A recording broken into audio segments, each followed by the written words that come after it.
The Lost Map of Atlantis, Secrets Buried Beneath Time.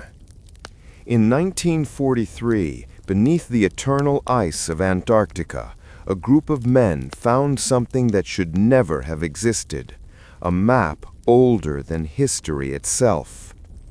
The storm was howling across the frozen continent when U-977, a German submarine, surfaced through the icy mist. Commander Wilhelm Kruger stepped onto the deck, his breath freezing into crystal shards that danced in the polar wind. Behind him, the Nazi insignia flapped against the blizzard as spotlights cut through the dark. They were not there for war. They were searching for something the Führer believed would change the destiny of the world, the entrance to the world before man. The expedition had followed ancient runes found in a Himalayan monastery, symbols that spoke of a forgotten civilization, one that mastered energy from the earth itself. Their guide, Professor Heinrich Vogel, carried a bundle wrapped in leather, fragments of texts translated from Sanskrit, mentioning a continent beyond the ice. After weeks of navigating through uncharted seas, they reached a stretch of coastline where the compass spun wildly. The ice around them was unnaturally warm, melting from beneath. As they advanced inland, the snow began to steam. And then they saw it.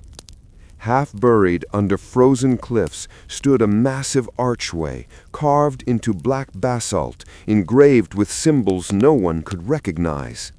In its center glowed a faint blue light, pulsating like a heartbeat.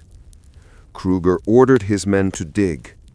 Beneath the snow, they found a chamber, perfectly preserved, containing a glass case that held what looked like a thin sheet of crystal. It wasn't transparent. It shimmered with moving lights, like a star map alive with motion. Professor Vogel stared, trembling. "This is no map of Earth as we know it. This is the world before the flood." The crystal was inscribed with coastlines that no longer existed, a massive island between Africa and America, surrounded by strange symbols of the sun and spirals of energy. At the top corner, a marking read Poseidonis. The expedition radioed Berlin. Within days, communication ceased. U-977 disappeared. Years later, 1946, Washington, D.C. Admiral Richard Byrd sat in a closed meeting with U.S. Navy intelligence. The war was over, but whispers of Nazi remnants in Antarctica had alarmed the Pentagon. The mission he was about to lead, Operation Highjump, was publicly described as training for cold weather survival. Privately, it was an armed expedition with aircraft carriers, destroyers, and over 4,000 personnel. The real objective? To investigate the rumors of a hidden base under the ice. When Byrd returned 2 months later, his face was pale, his eyes hollow. Reporters asked him what he saw. He said nothing, except for one strange remark during a press briefing. "We found a world beyond the pole, a world of endless mystery." His diary, found after his death, contained a single chilling sentence: "There is something alive beneath the ice." Decades passed. 1987, Zurich, Switzerland. In a private auction, a collector named Martin Gerber acquired a fragment of crystal engraved with old runes. When illuminated under ultraviolet light, it projected faint lines of constellations, not from the present sky, but from 12,000 years ago. Gerber showed it to an archaeologist, Dr. Laura Pierce, who compared it with ancient maps described by Plato. The positions matched. The lost island, Atlantis, was not in the Mediterranean as many believed, but deep under the Atlantic Ocean, near the mid-Atlantic ridge. 3 months later, Gerber was found dead in his apartment. The crystal fragment vanished. Dr. Pierce left her job at the Smithsonian after discovering sealed archives labeled OOPTs confidential, out-of-place artifacts. Inside were metallic tools, fossilized machinery, and blueprints of energy systems far beyond current science. In a secret note, she wrote, "They are hiding the truth. Atlantis was not a myth. It was erased." 2022.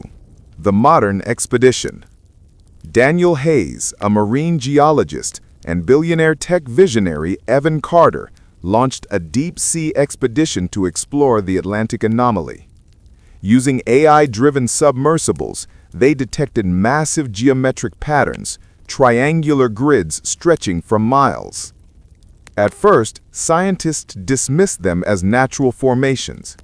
But then one drone transmitted something impossible. A colossal circular doorway embedded into the ocean floor, glowing faintly blue, the same hue described in the Nazi records of 1943. When the drone moved closer, a pulse of light disrupted all communications. The last image captured was a massive humanoid figure carved into the stone, holding a sphere, just like the Atlantean god Poseidon. That night, as the research ship floated above the ridge, Daniel Hayes dreamed of a city of gold buried under glass domes, voices whispering in an ancient tongue. When he woke, his skin was cold, his veins faintly glowing blue. Evan Carter recorded his final message before descending in a manned submersible. "If we find what I think we will, humanity will have to rewrite everything." The sub went down. Hours later, only static returned. Beneath miles of ocean, the sphere began to glow again.